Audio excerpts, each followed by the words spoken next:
राधे राधे, हरे कृष्णा। कैसे हो आप सभी लोग? आशा करती हूँ आप सभी परम मंगल में होगे, स्वस्थ होगे, अच्छे होगे। कार्तिक का पावन पवित्र महीना चल रहा है और इस कार्तिक के पावन पवित्र महीने में बोला जाता है कि आप जितने भी पुण्य कर्म कर लीजिए वो सब थोड़े ही होते हैं। कार्तिक के पावन पवित्र महीने में दीप दान, कार्तिक स्नान, कार्तिक व्रत, तुलसी पूजा बहुत अधिक महत्व होता है। अगर इस पूरे कार्तिक के महीने में अगर आपने अभी तक कार्तिक स्नान नहीं किया या फिर पीरियड्स में आपका कार्तिक स्नान रह गया हो या फिर दीपदान नहीं किया, किसी कारणवश पीरियड्स आ गए तो दीपदान रह गया हो या फिर आप कहीं घर से बाहर चले गए हो तो दीपदान रह गया, हाँ, तुलसी जी की पूजा अर्चना वंदना नहीं करी, कार्तिक महात्म का पाठ नहीं करा, विष्णु सहस्त्र नाम का पाठ नहीं करा, अगर कार्तिक में अभी तक आपने कुछ नहीं किया तो आने वाले हैं कार्तिक के चमत्कारी 5 दिन। ये जो 5 दिन होते हैं ना, इसमें आप अगर कार्तिक का स्नान भी कर लोगे तो कहते हैं इन 5 दिनों में किया गया कर्म आपको कार्तिक में पूरे महीने किए गए कर्म के बराबर हो जाता है। अगर आपने पूरे महीने कार्तिक में कार्तिक स्नान नहीं किया तो इन 5 दिनों में अगर आप कार्तिक स्नान कर लोगे तो आपको पूरे महीने कार्तिक स्नान का फल मिलेगा। तो बताने वाली हूं मैं कि वो 5 दिन कब से कब तक प्रारंभ हो रहे हैं और इन 5 दिनों में मैं ये कह रही हूँ भैया कुछ ना कुछ नियम तो अवश्य पालन कर लीजिए। वैसे तो इन 5 दिनों में कहा जाता है भीष्म पंचक या पंचभिक्षु के नाम से भी संबोधित किया जाता है, क्योंकि भीष्म पितामह ने इन 5 दिनों का गुणगान किया था, इन 5 दिनों का व्रत किया था और इन सारे पांडवों ने में, क्योंकि भगवान श्री कृष्ण जी के कहने पे सारे पांडवों सहित भीष्म पितामह ने इन 5 दिनों का व्रत किया था। इस व्रत के प्रताप से उनको पूरे कार्तिक स्नान का फल मिला था। वैसे तो देखो पंचक अगर किसी के घर पे लग जाए तो वो शुभ नहीं होते, लेकिन ये जो कार्तिक स्नान के भीष्म पंचक होते हैं ना, इनसे शुभ कुछ भी नहीं हो सकता। अगर आपने पूरे महीने कार्तिक स्नान नहीं किया तो इन 5 दिनों में कार्तिक स्नान अवश्य करें। कार्तिक स्नान जो होता है वो तारों की छाव में किया जाता है। मैक्सिमम जो टाइम होना चाहिए वो 4:45 से ज्यादा नहीं होना चाहिए, मतलब 4:45 से ऊपर ये नहीं होना चाहिए, इससे नीचे ही होना चाहिए। तारों की छाव में आपको कार्तिक स्नान करना चाहिए। अगर आपने कार्तिक स्नान अभी तक नहीं किया है तो इन 5 दिनों में आप कार्तिक स्नान करके पूरे कार्तिक स्नान का फल प्राप्त कर सकते हैं। देखो ये कोई जरूरी नहीं है कि आप 500 दिन तक व्रत करो, लेकिन शास्त्रों में बोला जाता है अगर आपके शरीर में इतना सामर्थ्य है कि आप 5 दिन तक व्रत कर सकते हो तो आप 5 दिन तक व्रत करो। अगर शरीर में सामर्थ्य नहीं है तो आप कुछ चीजों का त्याग करो, जैसे कि मूली नहीं खानी, गाजर नहीं खानी, 2 दल वाली सब्जी नहीं खानी, जैसे कि दाल हो गया, ठीक है ना, राई हो गई, ठीक है ना, लहसुन प्याज का सेवन नहीं करना है बिल्कुल भी। एटलीस्ट 5 दिन के लिए तो लहसुन प्याज छोड़ो। लहसुन प्याज छोड़ने के बाद ना जिंदगी में कितना बदलाव आता है मैं आपको को बता नहीं सकती। अगर आप चाहते हो कि लहसुन प्याज छोड़ने के बाद मेरी जिंदगी में क्या क्या बदलाव आया, मैं उस पर डिटेल में वीडियो बनाऊं तो मैं उस पर भी डिटेल में वीडियो बना सकती हूँ कि लहसुन प्याज छोड़ने के बाद मेरी लाइफ में क्या क्या बदलाव आया, तो मैं उस पर भी डिटेल में वीडियो बना। पृथ्वी शयन करो, संपूर्णतः ब्रह्मचर्य का पालन करो, किसी भी प्रकार की कोई काम वासना कीड़ा को अंजाम नहीं दो। कार्तिक के पूरे महीने पृथ्वी शयन की बहुत बड़ी महिमा है, लेकिन अगर आपने कार्तिक के पूरे महीने पृथ्वी शयन नहीं किया है तो इन 5 दिनों में पृथ्वी शयन अवश्य और अवश्य करो। ब्रह्मचर्य का संपूर्णतः पालन करो, कंसीव नहीं होना है इन भीष्म पंचक में, इस बात का ध्यान रखना चाहिए।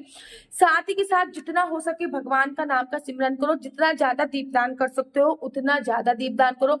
घर के मुख्य द्वार पे 2 दीप दान करो, एक दीप आकाश दीप दान करो, तुलसी माता पे 1 दीप दान करो, तुलसी माता की परिक्रमा करो। इस भीष्म पंचक में कार्तिक में अगर आपने अभी तक कार्तिक महात्म नहीं सुना है तो कार्तिक महात्म की कथा सुनो।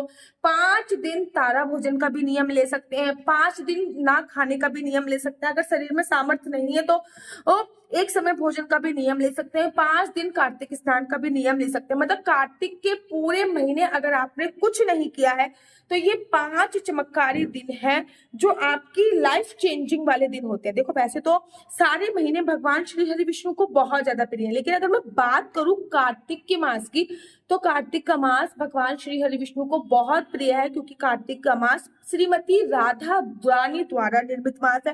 राधा रानी ने इस मास की रचना करी है, इसलिए भगवान ने अपनी एक दामोदर लीला भी इसी मास में करी थी। और दामोदर लीला तो साथ ही साथ भीष्म पितामह को जो भगवान श्री कृष्ण जी ने उपदेश दिए थे वो भी इसी मास में दिया था। भगवान श्री कृष्ण ने स्वयं पांचों पांडव सहित भीष्म पितामह को इस व्रतों के बारे में बताया। तो सोचिए इन व्रतों की महिमा कितनी होगी जो भगवान श्री कृष्ण जी ने बताया। तो कार्तिक स्नान के अगर आपको नियम लेने हैं तो आपको सुबह सुबह उठना है, तारों की छांव में स्नान किया जाता है। वैसे तो कार्तिक स्नान ठंडे पानी से किया जाता है, लेकिन वो कलयुग वो जब ये कार्तिक स्नान की बात आती है ना तो लोग तालाब सरोवर में स्नान करने का नियम होता है। तालाब और सरोवर का पानी इतना ठंडा नहीं होता जितना आपके ऊपर सिंटेक्स का पानी है। पता चला कि आपने एक दिन नियम फॉलो कर लिया, दूसरे दिन आप बीमार पड़ गए, तो हल्का सा आप अगर आप चाहो तो गुनगुना कर सकते हो या फिर रात को बाल्टी में भर के रख सकते हो, ठीक है, जो भी आपका निर्भर। पानी में गंगा जल डाल के आपको स्नान करना है। अगर पानी गर्म कर रहे हो तो आप गंगा जल नहीं डालोगे, अगर पानी गर्म नहीं कर रहे तो पानी में गंगा जल डाल के आपको स्नान करना है।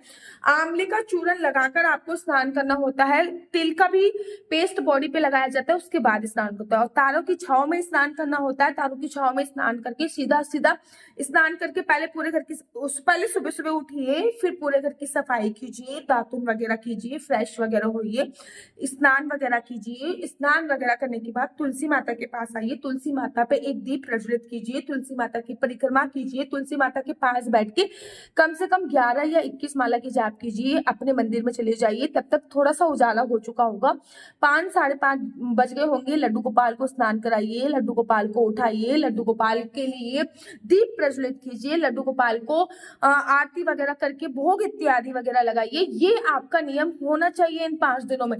शाम के समय एक दीप आकाश दीप दान कीजिए, जितना ज्यादा हो सके विष्णु सहस्त्रनाम का पाठ कीजिए। पृथ्वी शयन का नियम ले लीजिए, मैं झूठ नहीं बोलूंगी, इस चीज का नियम ले लीजिए। मैं 5 दिन चाय नहीं पीऊंगी, इस चीज का नियम ले लीजिए। मैं 5 दिन चावल नहीं खाऊंगी, इस चीज का नियम ले लीजिए। पूरे महीने आपने कोई भी नियम लिया, मैं 5 दिन चप्पल नहीं पहनूंगी, इस चीज का नियम ले लीजिए। कम से कम नथिंग टू समथिंग, कुछ तो आपको करना है, क्योंकि पीरियड्स आ गए हैं, कार्तिक स्नान छूट गया, पीरियड्स आ गए, दीपदान छूट गया, तो कम से कम 5 दीपदान करने हैं, इसका नियम तो लीजिए। एक आकाश दीपदान कीजिए, 2 घर के मुख्य द्वार पे दीपदान कीजिए, एक तुलसी दीपदान कीजिए, किसी भी देवालय पे दीपदान कीजिए, घर के मंदिर में दीपदान कीजिए। कोई ब्राह्मण का घर आपको मिल रहा है तो वहां पे भी दीपदान के लिए जा सकते हो। याद रखिए ये 5 चमत्कारी दिन होते हैं और ये आपकी लाइफ चेंजिंग दिन होते हैं, अर्थात इन व्रतों को रखने से आपकी जिंदगी में चमत्कारी चेंज आता है। और ये व्रत पता है कब से प्रारंभ होते हैं? देव उठनी एकादशी से प्रारंभ होकर ये पूर्णमासी तक चलते हैं, ठीक है। इस बार देव उठनी एकादशी 12 तारीख की है। पूर्णमासी का जो व्रत रखा जा रहा है वो 15 तारीख को रखा जा रहा है। वैसा भी नहीं कि स्नान दान की पूर्णमासी अलग है और व्रत वाली अलग है, दोनों एक ही दिन है। 15 तारीख को है। पूर्णमासी को देव दिवाली भी बोलते हैं। पूर्णमासी को भगवान शिव से भी जोड़ा जाता है, उसके ऊपर दूसरी वीडियो बनाऊंगी, क्योंकि कार्तिक की जो पूर्णिमा है ना, ये बड़ी चमत्कारी पूर्णिमा है। अगर पूर्णमासी का व्रत स्टार्ट करना है तो कार्तिक की पूर्णिमा से भी स्टार्ट कर सकते हैं, माघ मास की पूर्णिमा से भी ये पूर्णमासी का व्रत प्रारंभ करने का प्रावधान शास्त्रों में बताया गया है। तो ये जो व्रत होते हैं ये 5 दिन के होते हैं, इनको भीष्म पंचक के नाम से भी संबोधित किया जाता है। और ये 5 दिन व्रत रखने के बाद अगर आपके घर में कोई बीमारी इत्यादि है ना, तो आप इसका पुण्य उनको भी अर्जित कर सकते हो, उनकी भी आयु बहुत बहुत ज्यादा लंबी हो जाएगी, ठीक है ना। तो ये आपको कब से करना है? वैसे तो देवउठनी एकादशी 12 तारीख से है, लेकिन ये व्रत 5 दिन के नियम होते हैं, इसलिए आपको 11 तारीख से नियमों का पालन करना है। 11 तारीख से लेके 15 तारीख तक आप ये पंच भिक्खु जो व्रत है इनका पालन करेंगे। कार्तिक के चमत्कारी 5 दिन है, ऐसे नहीं गवाने। याद रखिए, पूरे दिन व्रत रख सकते हो तो रखिए, नहीं रख सकते हो तो एक समय खाना खाने का प्रावधान लीजिए, नहीं तो अन्न छोड़ने का प्रावधान ले लीजिए, नहीं तो चाय छोड़ने का प्रावधान ले लीजिए, नहीं तो चावल त्यागने का भी प्रावधान ले सकते हैं। तो ये पंच भिक्खु जो व्रत है इनको व्यर्थ नहीं गवाना। कार्तिक के चमत्कारी ये 5 दिन है, इसमें जितना ज्यादा हो सके उतना ज्यादा पूजा अर्चना बंदा कीजिए। जो भी दीपदान कर रहे हैं उसमें हल्की सी आप लौंग जो है, लौंग को पीस के चूरा बना लीजिए। हल्का सा लौंग का चूरा दीपदान में अवश्य डालने से नेगेटिविटी दूर होती है। अगर इस पर डिटेल में वीडियो चाहते हैं तो कमेंट्स कीजिए, मैं इस पर डिटेल में वीडियो बनाऊंगी। और अगर आप अपनी कुंडली मुझसे दिखवाना चाहते हैं तो मेरा नंबर है 492202565। मैं दोबारा से रिपीट करती हूँ, 492202565। आपका बच्चा जॉब करेगा या बिजनेस करेगा? बिजनेस करेगा तो किस क्षेत्र में बिजनेस करेगा? जॉब करेगा तो किस क्षेत्र में जॉब करेगा? क्या आपके बच्चे की किस्मत में सरकारी नौकरी का योग है या नहीं? आपके बच्चे को किस फील्ड की पढ़ाई करनी चाहिए? क्या आपके बच्चे का इंडिया के बाहर जाने के योग कितने हैं, शादी का योग कब बन रहा है, संतान प्राप्ति का योग कब बन रहा है, लकी नंबर, लकी कलर, क्या कोई राजयोग है नहीं, ये सभी जानकारी मैं आपको कुंडली के माध्यम से प्रोवाइड कराती हूँ। लेकिन याद रखिए, कुंडली देखना बिल्कुल भी फ्री नहीं है, कुंडली देखने के थोड़े से चार्जेस हैं। और अगर आपको मेरी वीडियो अच्छी लगती है तो आप अपना यूट्यूब चैनल हरी बोल को लाइक से सब्सक्राइब करना बिल्कुल भी मत भूलिए। तब तक के लिए मुझे दीजिए इजाजत। राधे राधे, हरे कृष्णा, हरे।